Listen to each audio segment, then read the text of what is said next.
Let's go. This is turning into one of the weirdest shows I've ever done. It really is. Catch me if you can, goddammit. Catch me if you can. You hear me? Will Noonan's so funny and I'm after him, so I guess I'm after Noonan.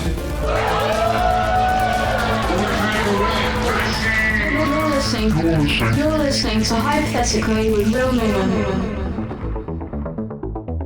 Good morning, good afternoon, good evening, whatever time it is where you are. Thank you for listening to Hypothetically with Will Noonan. That's me. I'm coming at you right now from Massachusetts Avenue, downtown Boston, bumper-to-bumper traffic.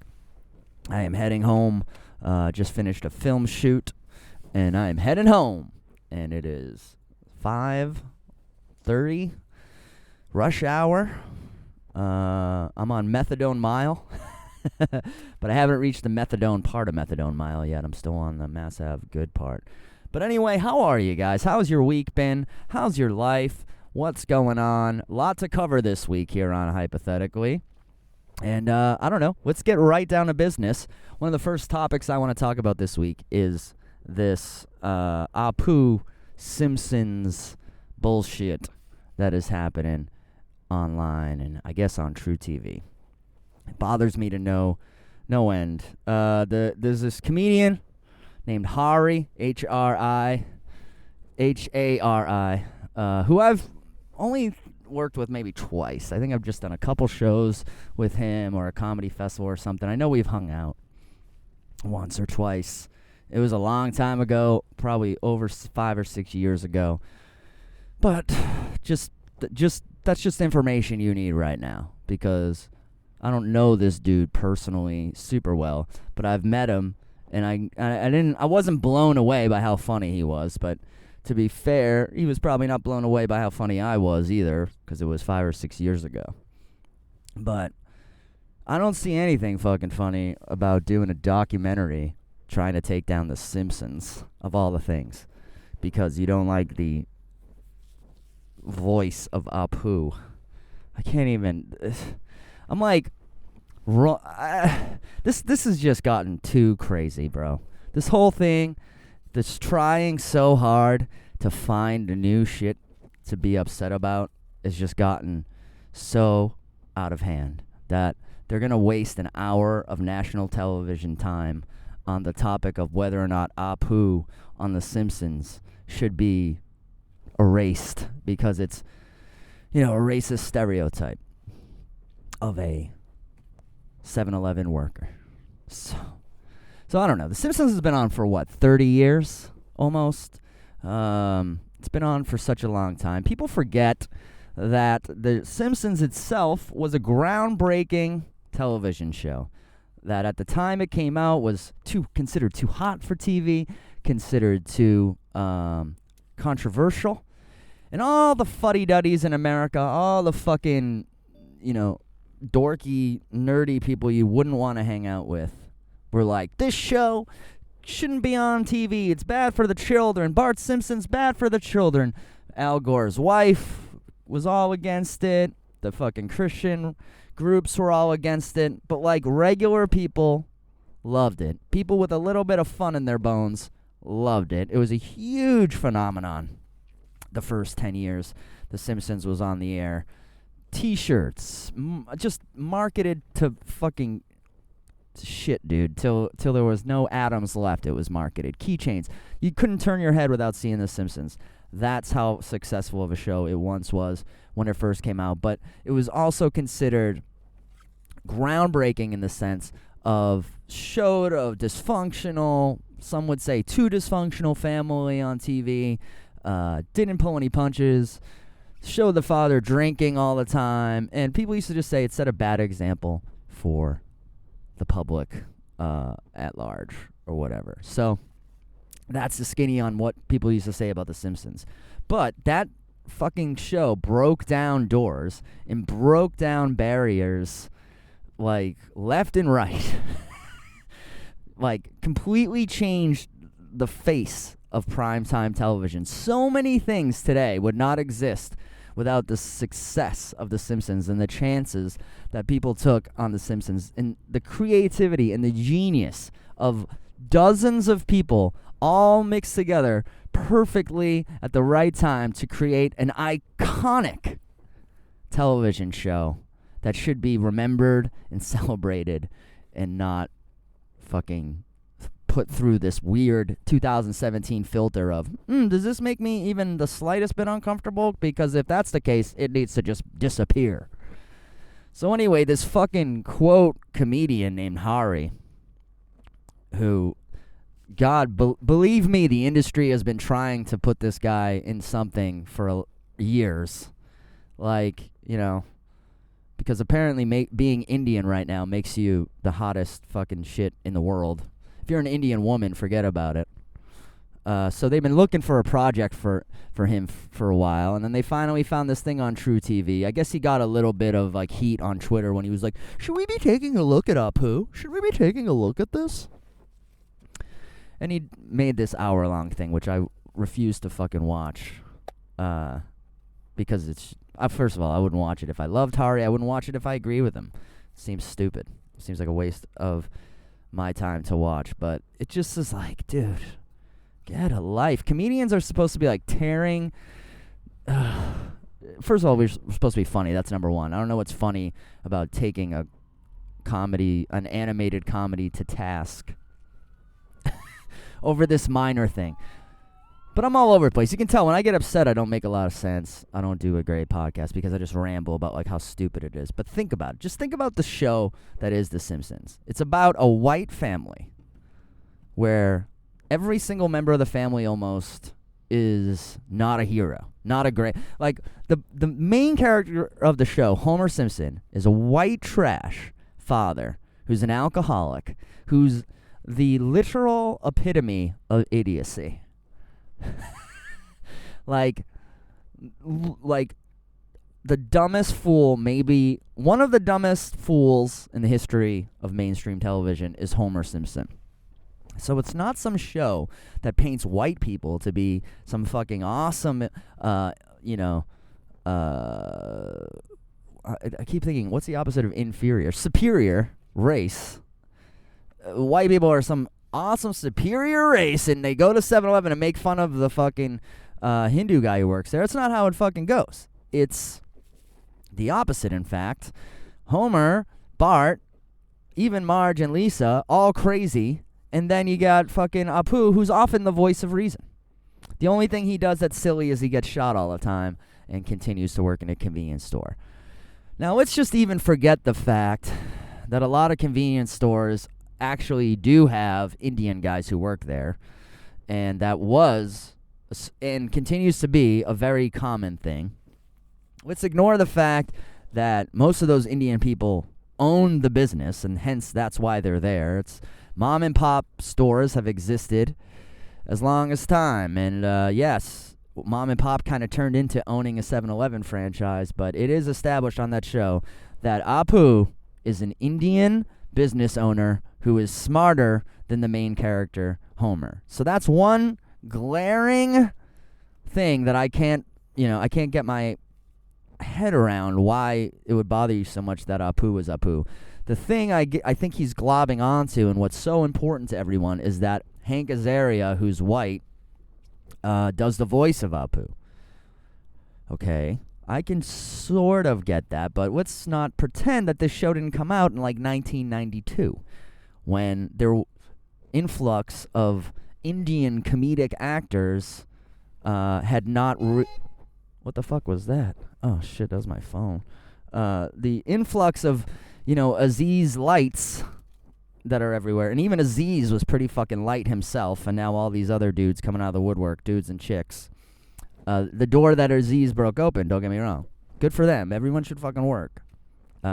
Just the funny people I would prefer, but right now it's, it's a little different. But anyway, everyone deserves a shot, and they're proving it right now. So I don't even give a shit about that, but it's like, dude, don't fucking take don't take these great opportunities you're being given and just waste it on some bullshit like this. Is this the biggest problem facing Indians or minorities in America? Is the character of Apu on the fucking Simpsons? It's bullshit. Now, I actually wouldn't even be this mad if I thought that this dude Hari gave a shit at all. about the fact that Apu is actually Indian. Like, if I actually thought it made him feel bad in even a little bit of a way, I might be like, hey, he's got a point. But I just know comedian to comedian, this dude needs a project. This is the project that came along. You know, he's not doing an hour special. He's not doing other things. He's doing this stupid thing. If Bill Maher did it, I'd also think it was stupid. I'm not a huge fan of his anyway, but what I'm saying is when Bill Maher did Religulous, I was like, what's funny about this? This is fucking stupid and pointless. And it's the same fucking thing with this Simpsons takedown. It's not even a takedown. And I kind of hate to even talk about it because you could tell that True TV paid a lot of money to make it like a trending topic one day. And, you know, I noticed, and I put out a tweet where I was like, Homer is a white alcoholic, but I just took it down right away because I know how fucking Twitter works, and it would get a lot more steam from the fucking social justice warriors who would love to fight me on there. I'd love to fight with a blue check mark and get some heat points. And I would just be spending my afternoon arguing about The Simpsons, which I don't give a shit about to that point. I was like, I'm just going to say this and talk about it on the podcast. But enough people saw my tweet, which was actually only up for like 20 seconds. My tweet about Homer being a white alcoholic and not a great character. But here's what kind of got my goat about the whole thing, which is Hari was tweeting and getting retweeted. I don't follow him, but obviously I was seeing the tweet, so he's getting retweeted by all the people I follow. And one of the ones was like white dudes. Like, it was basically Hari doing having his conversation with white dudes. And he's going, me saying this, voice of reason, white dudes, all caps, being assholes. Me, Hari, voice of reason, white dudes. And I guess this is just what shocks me right now, is how cool it is, or how allowable it is. Like, you don't see the glaring problem with what you're doing right now. You're saying The Simpsons is a racist show because it has a character that is a racist stereotype of an Indian. That's the point you're trying to make. So then in your tweets, you're like, man, white dudes are such fucking idiots. White dudes say this fucking thing. White dudes are such fucking idiots. And everyone is like retweeting this and just celebrating it. So it's like everyone on earth deserves a fair shake and deserves to be treated equally and at the same starting spot. And, you know, you should be judged on your actions, not on the history of your race. Unless you're a white dude. In that case, you fall into a fucking, you know, it's just not your time right now, and you should just stand aside and try not to sexually harass anyone and shut the fuck up. Now, am I angry about this because I can't take a hit? No. I don't give a fuck. I'm a comedian. I'm Irish. I've been shit on. Just this week, I've been handed a lot of shit by life. I can take it. But what bothers me about it is that's not equality. Equality is everyone gets what they deserve based on the amount of output or input they provide society. So if you're the best fucking accountant, you should get the accounting job, whether you're white, black, a woman, Indian, whether you like The Simpsons or whether you don't. If you're the best accountant and there's an accounting job available, the best person should get it, no matter who they are, racially or sexually. That's what life is. And that model goes for everything. But when you start saying things like, yeah, except for white men, because a couple guys in Washington are assholes, or a couple people throughout history who were white men are assholes, it's fucking, what it really is racism, which, you know, no one wants to sit around and say that white men are suffering from any racism right now, but it's a fact, man. If I went out there and I said all Canadians are fucking, you know, assholes, I'd be doing the same thing.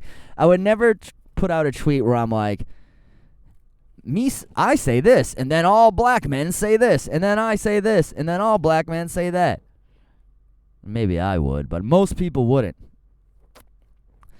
It's a weird fucking time right now where if you're a white male, you're basically expected to just roll over and take it up the fucking ass, which would actually help my chances of probably getting a national special. Maybe I could do a thing on True TV about how fucking the neighbor on Family Matters was a white caricature. I hate to get all into race, but who like what the fuck is going on? I'm not saying white people are great, and I'm not saying, hey man, don't forget the white man, we are awesome, white men rule. And I will admit that it's been good for white men throughout history. I will also admit that, but you are not righting the wrongs by just doing the same thing white people did to you to white people. Like being like, we had a hard time with white people, so fuck white people. That's fucked up, man. It's just being as fucked up as... And also, there's that whole idea of the fact that I am not responsible for what my ancestors did, or even people who weren't my ancestors. Like, people are like, well, white men are rich and white men are CEOs and white men are the cause of slavery. It's like, yes. But I, Will Noonan, a guy... I just grew up the son of a cop and a teacher, and I've never really experienced all this great privileges that everyone's talking about. Now, people are going, yes, you have, Will. That's true, but everyone has some privileges, and everyone has some fucking failures. So, when I dance at a wedding, I get made fun of because I'm a white guy. So, when you're a black guy, everyone stands around you in a circle and says you're a great dancer, whether you are or not. That's your fucking privilege, all right? I have plenty of black friends. We all know there's pros and cons. Fucking both sides of this shit. But it just bothers me, man. Of all the shows to be fucking taking to task and trying to get taken off air or change or whatever, it should not be The Simpsons. And of all the people who are trying to take on TV shows and take them to task and fuck with them and say this shit, it should not be fucking comedians. Who gives a fuck? I'm so honest to God, I'm getting real sick of how fucking smart everyone thinks they are right now. And you're like, Will, you're doing a podcast right now where it's just you talking for an hour. You must think you're pretty smart. Yeah, I guess I do. But I'm not talking about myself. I'm sick of this armchair bullshit psychoanalyzation, or everyone thinks they got all the answers right now. I love the Joe Rogan podcast. It's probably my favorite podcast and the one I listen to the most.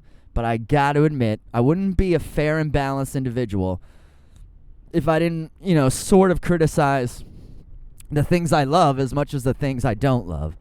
And one of my criticisms of the Joe Rogan show, and something that it's caused a boom in an increase in, is the amount of armchair basic bullshitting that the average comedian or even average human being is doing right now. And I'm just as guilty as anyone else, but I'm starting to see it a little bit more in my own behavior and in the people around me.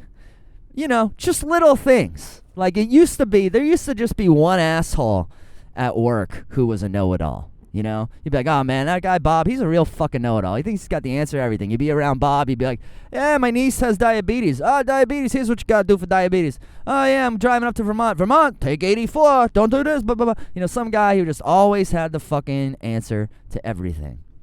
And you'd go, hey, that guy's a real know-it-all, right? Now, that's everyone you fucking talk to. Because we all read the internet, so we all think we're fucking geniuses, And someone starts talking to you about, oh yeah, my grandfather has cancer. Oh, wow. Well, you know what you got to do for that, right? But when you hear people on Joe Rogan, two comedians talking at great length about the way the brain works or neuro pathways, and we're all getting out of our lane a whole lot lately with what we know about. And it's fun to talk, and it's fun to shoot the shit, but when you put a mic in front of a lot of people right now, or not even put a mic in front of people, but just in day-to-day life, everyone's a fucking expert in everything, and everyone's got the answer for you. Because we've read a couple sentences on the internet. Everyone knows comedy. Everyone knows the business of comedy. Everyone knows, where the best thing is. Everyone likes to think they know everything, but we all know jack fucking shit. That's what I think. So to think that it used to be kind of in the day that only fucking assholes would try and sort of take things off TV, like when Sarah Silverman said the word shank on Conan, and it was obviously a joke. The Chinese American League of like Extraordinary Gentlemen or whatever, who was really just one or two people, took her down, and people generally mock that within the comedy community of like, wow, can you believe these tight asses out there coming after her? She even went on Conan and they talked about it. That's everyone now. That's not only just everyone, that's comedians themselves. I couldn't believe the tweets I'm seeing from comedians lately when it comes to all this sexual harassment stuff and all this fucking stuff with the Simpsons and stuff like that. It's like, it's just the God bless Sam Morrell and fucking like Mark just God bless anyone who's out there being funny and doing fucking stand-up comedy, because so many of my contemporaries right now have just hung that up and are just being social justice warriors or fucking I don't even know what they're doing, but it's like they're using comedy as a way to run for political office, but they're actually never running for office. They just want to be famous. I don't even fucking know what's going on right now, but it's just one of the weirdest and most bizarre times to be alive, I think, in the history of America, maybe. We're going through a phase right now. This shit's going to be talked about, in 20 years as a weird time, as a weird fucking phase where people just kind of lost their shit for a little while. I feel like the same way when it was snowing nonstop here in Boston, and we had it was 2015, people as a whole, this whole city lost their shit a little bit. Like the whole town went a little bit crazy during that snowstorm because we were just all stuck inside. You could see it in people's eyes. You could feel it walking around stores and doing stuff. And that's exactly how I feel right now about the entirety of this country, with this fucking nonsense about every little thing needs to be punished and handled, and everyone wants to live in this world where everyone is perfect to each other and everything is perfect all the time, which is just impossible. It's just impossible. It's a jungle. We live in a jungle, not a fucking padded room for infants. Life is a jungle, man. And if people fucking want to kill you or fuck with your sexuality or fucking molest you or whatever the fuck their animal shithead brain wants to do, they're gonna fucking do it. It's up to you to get away from them and navigate situations. And obviously it's not all sometimes things are gonna happen that's not your fault, and you're gonna have to walk it off and get used to it, or not get used to it, but deal with it, put it behind you, take that information, put it in your brain, make sure you never do something in that situation again. But this idea that there's ever going to be an earthling who is born, lives an entire life, and dies without ever having to deal with adversity or harassment or a bad day or depression, it's unbelievably unrealistic and almost childlike to think it could possibly fucking happen. So what did these guys, the fact that comedians are fighting on the side of censorship is something I really never thought I'd live to see. There's been times in the past few weeks where I'm like, maybe there's another name for what I do besides comedian, because I'm starting to not really be proud of the term sometimes. And I don't mean Louis C.K., not that was like a hallmark for all of us, but, I don't want people to think what this guy Hari is doing and what I do are the same thing.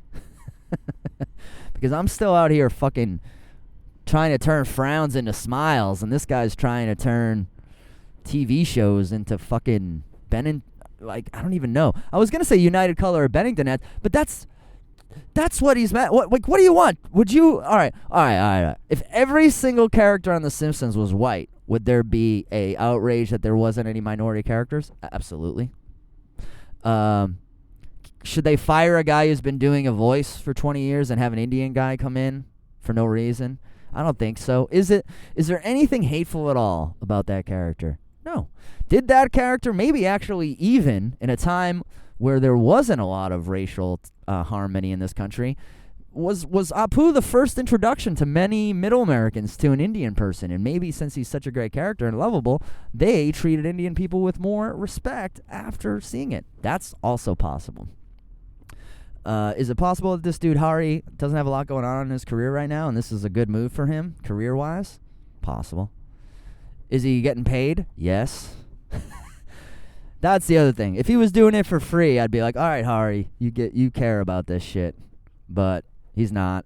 It's a career move like anything else. And also, the whole tweeting to all white men are fucking ignorant assholes because we don't want, a bunch of us vocally don't want the Simpsons fucked with. It's racist, bro. You're exactly the thing you don't like when you do shit like that. It's crazy, man. I'm 100% for equality, which is the best rise to the top. The funniest women, the funniest men, human beings, the funniest should be at the top. And not even at the top, but should be the ones making TV shows, should be the ones getting deals. The idea that so many people right now are being hired just because of their race or sexual orientation, to me, is a little backwards. And I don't necessarily even mean backwards like, not enough white guys. I mean backwards like, we're going literally backwards. This is racist. To say, you know what, the show needs more women, so we got to put one on, whether it's the funniest woman or not. That's racist. That's fucked up. If the way the wind is blowing that day, it happens to be 5 men, and there's just not a great woman available that year, dems the brakes. That's all I'm saying. That's equality. That is equality. Now, I'm probably having a lot of people out there shaking their heads listening to this, going like, Noonan, I don't agree with you this time. You're fucking white men have had enough, and it's time for you to step aside. Which I have to say, put yourself in my shoes. I'm just a dude, man. I'm just a dude who's been working his whole life to try and be a comedian, and now I'm doing it, and there's like this weird thing where I'm being judged before I even show up to gigs based on the fact that I'm white and I'm male. Now, if that isn't the epitome of what happened to blacks and women for years that everyone hated, if that's not the exact same thing as that, I don't know, isn't it? Yeah, great. I now know what that feels like. Thanks. But I already knew what it felt like because I was an actor and a comedian. So I already knew what it was like to be shunned. So now I know what it's like to be just not the hip, cool thing in comedy. So great. I already knew what that was like too. And I actually am complaining less than most people because it's not even my great desire or whatever to be on Comedy Central or be on any of these things. But I just think it's kind of fucking backwards that we were all raised to not judge people on race or not judge people on the color of their skin or whether or not they're a male or a woman. But really that was all bullshit because right now that's exactly how everything is being judged. People look upon me negatively because I'm a man and because I'm white. Some people look on me more positively.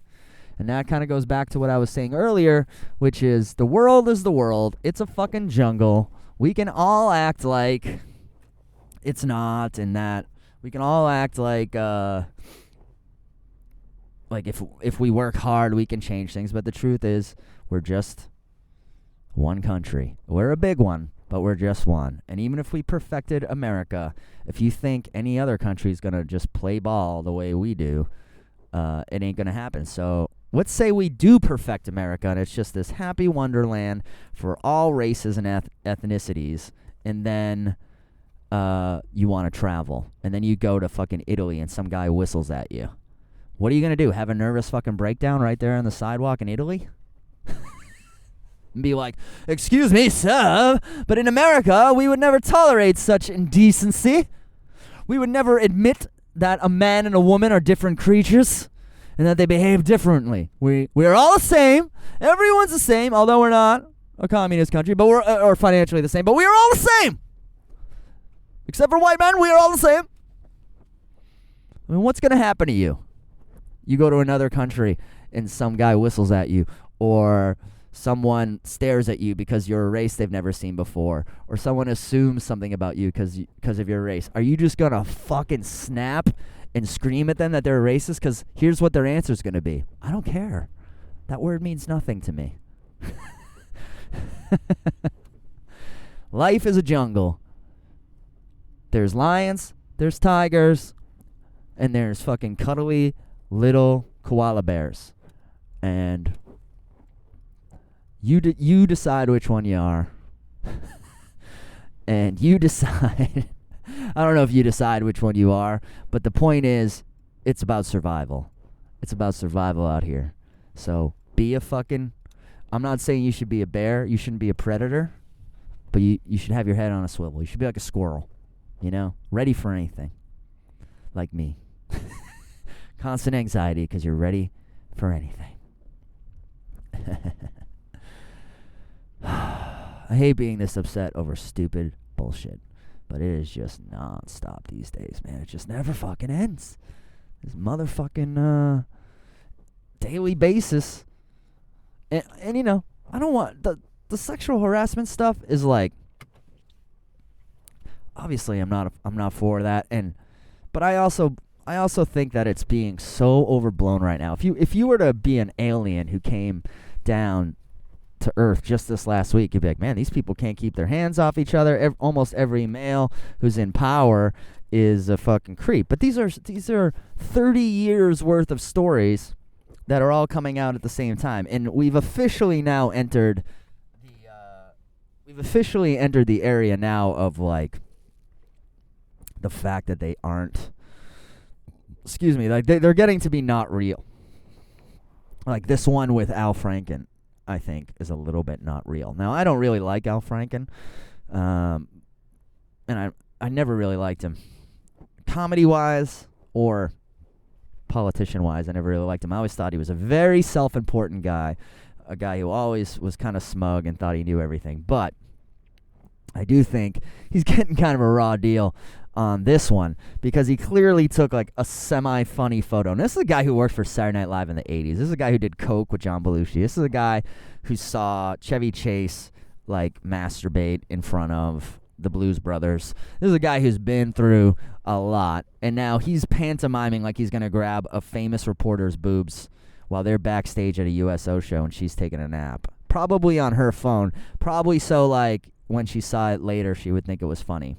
Now, this happened to her, and she happened to sit on this for like all these years, and it just so happened to be on a Monday after the weekend that she released the news that, you know, Al Franken is a fucking creep along with all these other creeps. It just doesn't make sense. And the people out there who are like, well, he needs to resign because, I mean, we don't need to fucking put up with any of this shit any longer.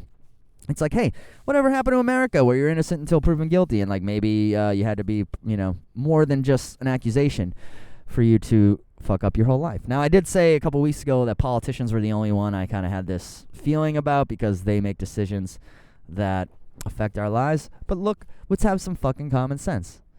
This happened a long time ago. She's a Republican. She works for Republicans, and Franken is an enemy, and this is politics.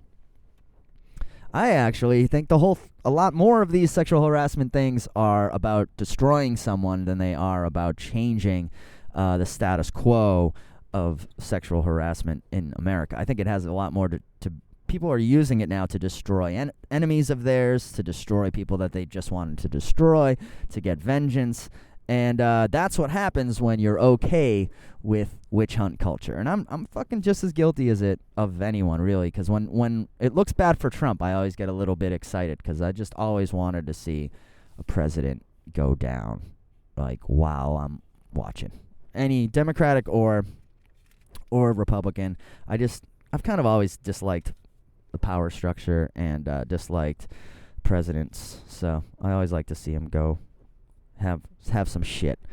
But women are so angry right now about this stuff online. The women I know in my life are not as upset about it as they seem to be online. I don't think anyone likes this shit. I've been talking about it every fucking week because it's always in the news. But it's like I keep saying, it's not a man-woman thing. It's a fucking good person, bad person thing. There are good people and there are bad people, and you will not go your whole life hanging out with just one of them. You're going to be running into good people. You're going to be running into fucking bad people. You're going to have people lie to you. And life is not a fucking elementary school. It's not a private school where every moment of your day is looked after and you get a nice little warm lunch. No, it's not a birthright or a right of anyone to have a comfortable, easy life. That is not in the cards. Like, no one is born, just because you're born in America does not mean you are owed a comfortable and easy and trouble-free life. You're not. And anyone who's listening who thinks I've had it easy because I'm a white guy, you're just fucking wrong. And go down Methadone Mile that I just drove on. There's plenty of white guys on that street who were given nothing by life and ended up drug addicts because of it. It's a fucking rich-poor problem. It's a fucking good-evil problem. It's a money problem. But to think that just because you're born white and male in this country that you have it so easy or so great, it's just complete and utter fucking bullshit. So, what does that mean? Am I championing for the white man right now? That's not the look I want. That's not what I fucking want to do. But I want true equality, not this bullshit fake equality where it's like, it's equal, but not for the whites or for even black men even. Like, even black men, like, aren't diverse enough anymore for people. So, like, and right now, if you think this is hilarious and you're, like, super happy that white men are getting fucked and you just think it's never going to end, you're also wrong. These things come around in cycles. That's what I think. I think the politically correct time right now will have a blowback, and that's what I'm just basically not just ready for and not just continuing to do what I do for, but I think that's when things are going to go really good for me, when people fucking get sane again and want just funny fucking raw comedians. They'll come back in droves. That's what I think. Speaking of the word raw, it made me laugh this weekend. I had a really bad week. I don't even want to say that, but I had some very serious kind of things happen this week that aren't really funny at all. So I'm not going to spend a lot of time on this, but I was so touched by the response that I got on Twitter from people this week. It blew my fucking mind. It actually really, not to be serious, but it really touched me, and not in a Harvey Weinstein type way, but in a nice way. So anyway, I had a real tragedy in the family. Our whole family, the whole Noonan family, had a real tragedy last week. My cousin died. She was only 16 years old. She died in a car accident with two other kids, and it's super sad. Like, there's just nothing not sad about that. I don't know if you've ever. I don't know if you've ever been in high school and had a classmate die while you're young. It's one of the toughest, most weirdest, bizarre things to have to go through. At that age, it's super tough. Never gets any easier when you're older either. Her name was Lena Noonan. To be honest, I'd see her once a year at the family reunion.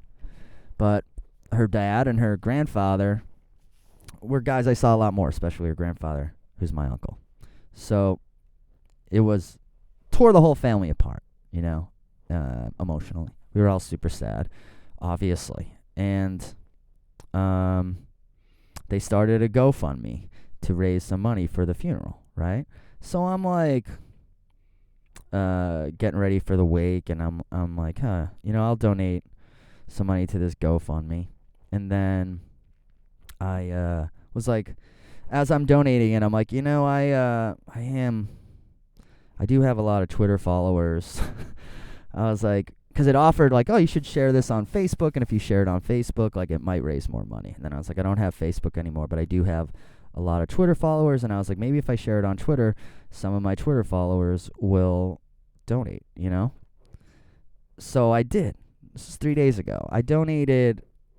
I donated like $25 myself, because I was like, okay, like I don't have a GoFundMe account. I don't know what the right amount is. And then I donate, and then I put the link up, and the amount of people who supported this, it really was touching to me. Anthony Cumia and Artie Lang, their show, the AA show, Compound Media, they immediately retweeted it, and their fans started donating money. Drew Gulak, the WWE superstar, who's a friend of mine from way back, and a guy who I watched come up, through the indies and make it all the way to WWE. And we haven't talked obviously much because he's doing so well, but he immediately retweeted it to his hundreds of thousands of fans, and they started donating, and he himself donated $100. Allie, the producer of Cumia, donated $100, and people just started donating money, some strangers, some friends, and it really meant a lot. I'm like kind of getting emotional right now, but it really meant a lot to me. So thank you guys very much. I know I'm going to miss some names here, but I wanted to list off a few. I'm not going to read amounts because that's a little fucked up, but lots of money. You guys raised over $2,000 in about an hour and a half. You set them on. You hit their goal that day and surpassed it to the next goal, and that's amazing to me. Like I know a lot of people listen to this. I know a lot of people are out there on Twitter, but it was so heartwarming and cool that you guys came through like this. Nothing like this has ever happened to me before. So let's thank Allie Lerman, producer, beautiful producer over there at Cumia, Drew Gulak, Chris Post, comedian in Boston. Thank you, Chris. Like, that's what I'm saying. This kind of shit touched my heart, my friends and family. Andy Picaro, hilarious comedian in L.A. Tim McIntyre, the famous Tim McIntyre. Sharon Combs, I don't even know who that is. Trisha Auld, Jimmy Russo.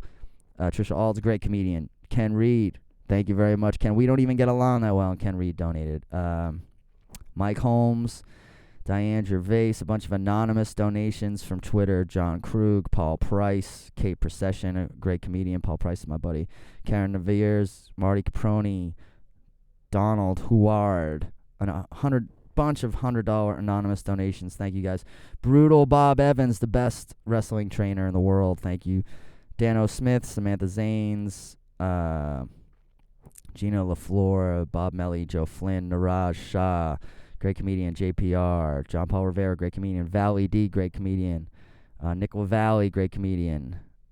Sarah Robertson, Steve McKiernan, Angela Dorsey, Tyler, Chikiro, Melissa JW. Oh my God. Like, it's so many donations. Thank you guys so much. They're more than, you guys went above and beyond, and you've more than paid for the expenses for this stuff. And I just, from the bottom of my heart, my sincerest thank yous. There's nothing really funny about the whole situation to talk about, but you guys came through. This is one of the saddest things that's happened in the Noonan family in a long time, and we appreciate it. We really do. So thank you. Oh, and there was one funny thing that happened.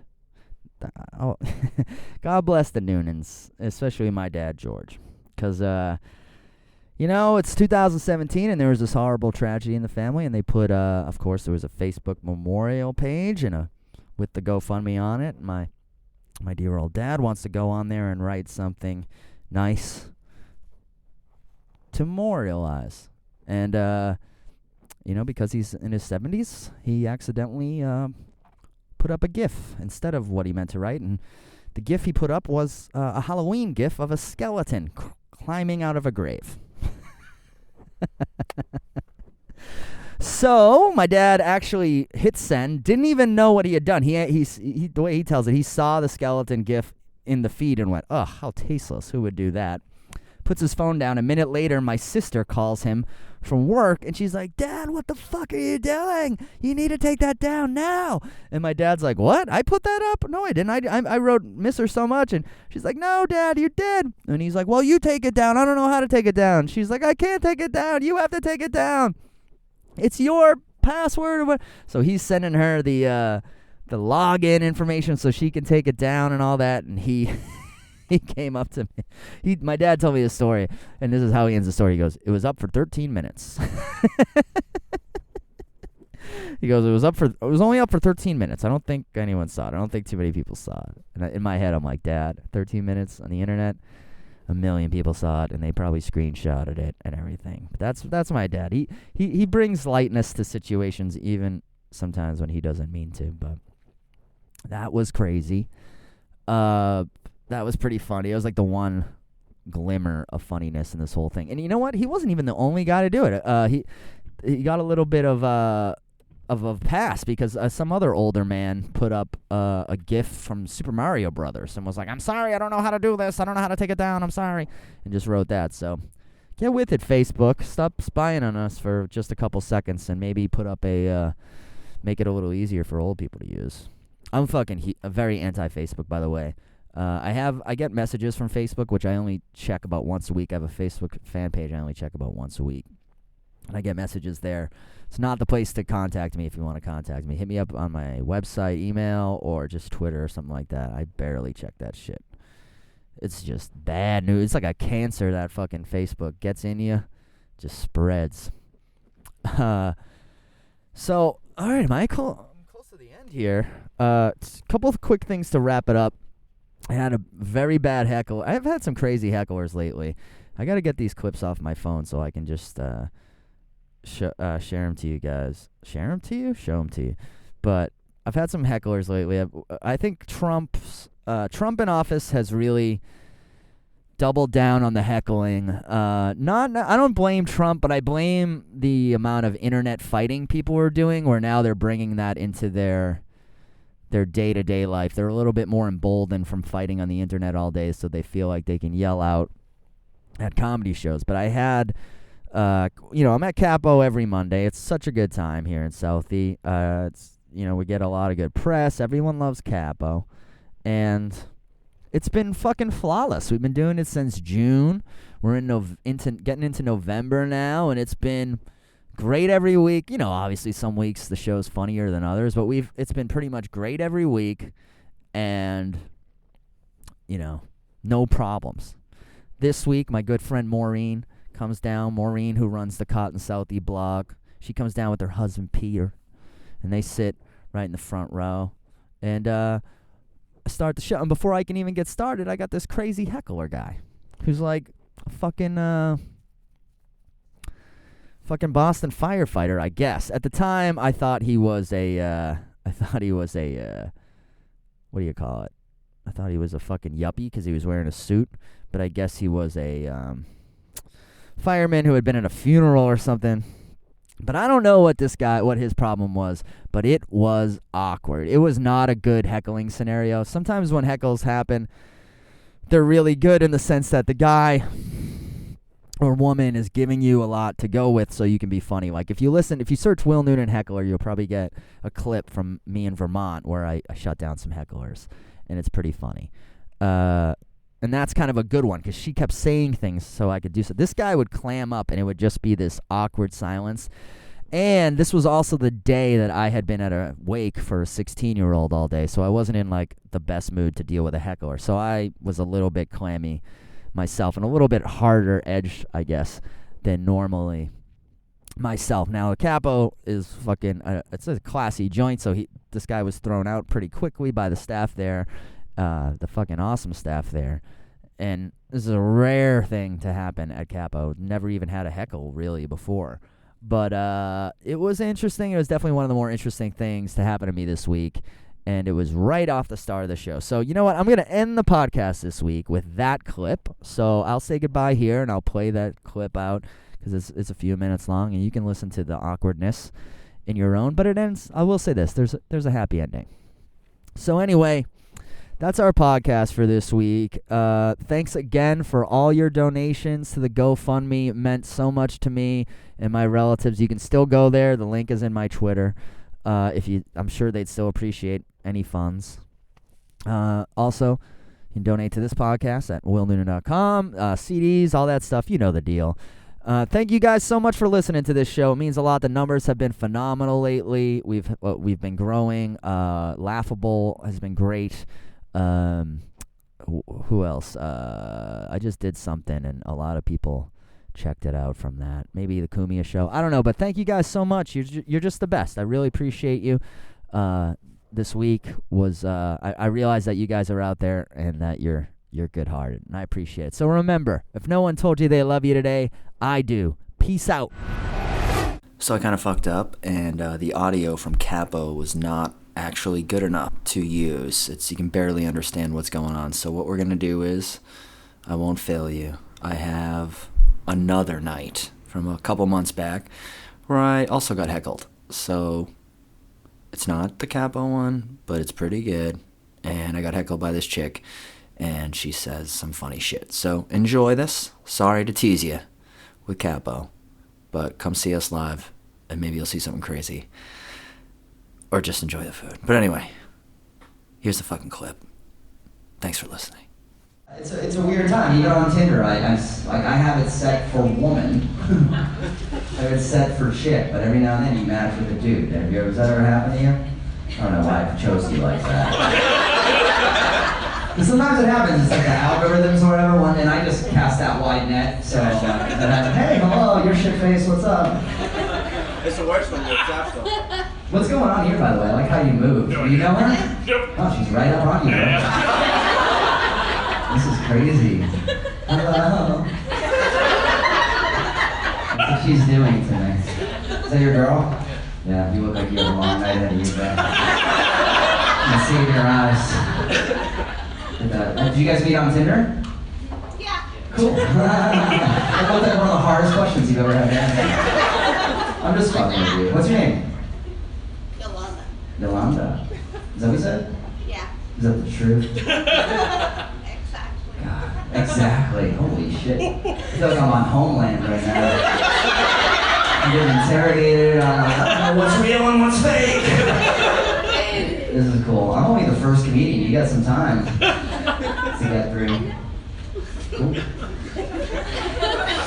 They just turn the light on. They're like, get the fuck out of here. That's crazy. You going to the rally tomorrow? Yeah. Which side are you on? Another tough question.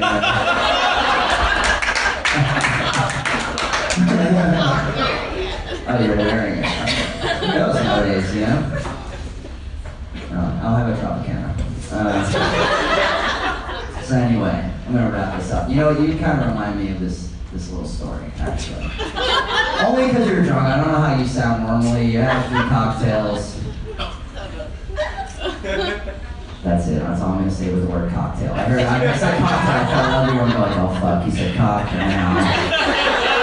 He's going to make a cock joke, but your head's maybe wrong. But one of the things my dad said when we were hanging out, my dad goes, find a girl with a nice voice. He goes, don't focus on looks. Looks don't last forever. Focus on voice. And then I thought about what my mom's voice sounds like, and I'm like, I know why he's saying this. And my mom's like, yeah, she's real Boston, his name's George, and she's always like, Josh. You look at that? Josh. I get it, Dad. You have to tell me every day. But it's tough right now in 2017 to find a girl with a nice voice at all. Really, it's tough, man. These dudes know over here. I can see the look of agreement. Because you know what I'm saying? Like for years, women all spoke the same. If they were talking about this show tonight, they'd just be like, you know, hey babe, let's go to Boston tonight and check out that comedy show. It'll be fun. Have some drinks. I'll sit up front. It'll be fun. It'll be a good time. Come on, let's go. Right? It's a female voice, but now there's a new chick voice. It's very popular. It's everywhere. You may have heard it. It's more like, hi. Let's go to our Boston tonight and check out our comedy show. It'll be a really good time. And I was like, who the fuck is squeezing you? Like, where did this squeeze voice come from? I think it starts in high school. Remember high school when it'd be time for a girl to read out loud in class? It would always be, wow, animal noises. I love it. Help me. Will you dolly, sir? Would you know that? That knows what's up. I can fuck you up. See how easy it is at show business? This is great. So yeah, we have security for a reason. She's cool. If you can be cool, you don't have to do this. Oh no. No. Oh, okay. I'm totally living. Cool. This is awkward or weird. Wow. Wow.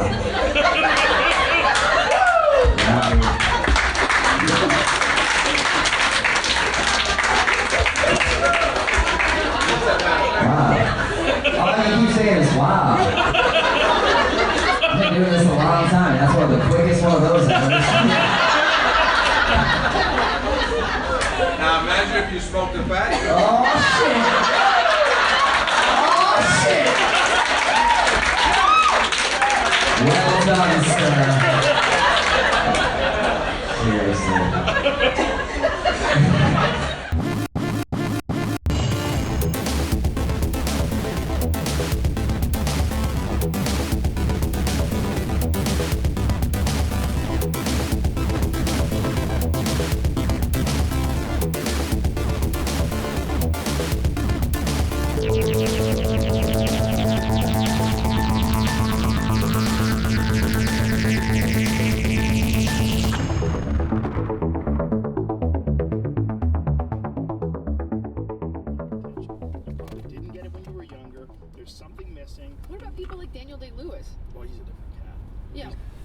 Test, test, test, test,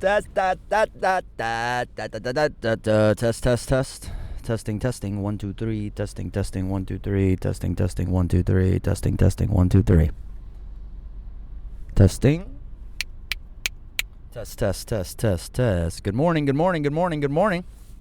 3, 2, 1. Good morning. That seems very loud to me. Seems very loud to me. Good morning, good morning, good morning. Good morning. This seems loud. This seems loud. Bing, bang, boom, boom. This seems loud. 3, 2, 1. 3, 2, 1. 3, 2, 1. Good morning, good morning, good morning. Good morning, good afternoon, good evening. Whatever time it is where you are. Thank you for listening to Hypothetically with Will Noonan. That is me coming at you right now from a motherfucking traffic jam. It's Thursday evening here in Boston, and I am on Massachusetts Avenue in downtown Boston, heading home. Just shot a sketch, finished up shooting some sketches. That'll be out part 1 this Saturday, part 2 next week. More on that on my Twitter and Facebook. I don't want to ruin the surprise, but I'm very happy to be working with this group of dudes and have this comedy sketch come out because I think it's going to be very funny. But anyway, that's just what's happening with me right now. Let's talk about the world at hand, the podcast. We're back, and I'm ready to talk shit because this whole Apu thing, Apu from The Simpsons, is bothering me. It's bothering me a great deal. Shouldn't bother me, but other people's outrage causes me to rage. Just outwardly rage without oh boy. Sorry. I'm watching some bad traffic in front of me. This fucking Greyhound bus driver doesn't really know what he's doing. You could just hear someone honk at him next to me. So anywho. Sorry. Let me just start this fucking podcast over, huh? 3, 2, 1. 3, 2, 1. 3, 2, 1. Good morning, good morning, good morning, good morning, good morning. 3, 2, 1.